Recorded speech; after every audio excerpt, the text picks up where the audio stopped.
Kinalampag ng iba't ibang grupo ang Department of Justice para ibasura ang reklamong terrorism financing ng PNP-CIDG laban sa isang sari-sari store owner at isang kapatid ng napatay na human rights activist.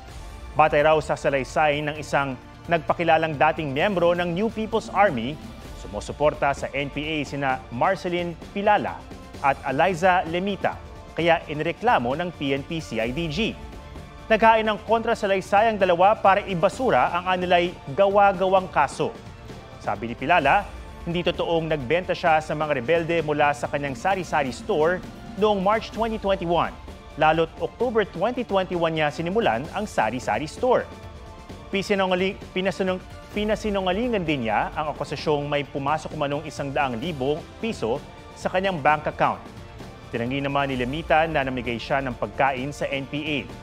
Si Lemita ay kapatid ni Chay Evangelista na isa sa mga aktivistang pinaslang sa police operations sa Calabar Zone sa tinaguriang Bloody Sunday noong 2021.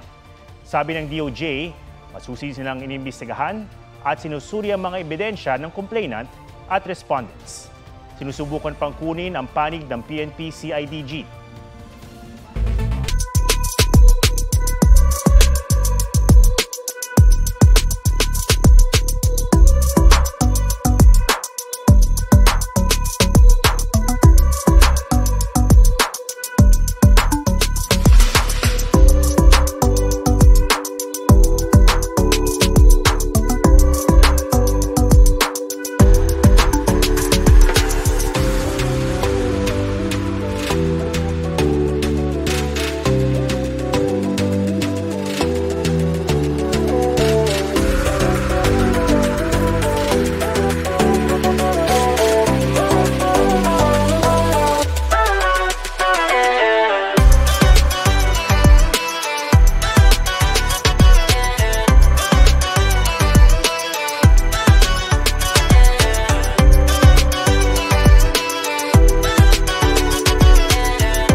Mga kapuso, alamin ang State of the Nation.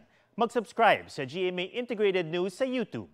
Sa ating mga kapuso abroad, samahan niyo kami sa GMA Pinoy TV at sa www.gmanews.tv.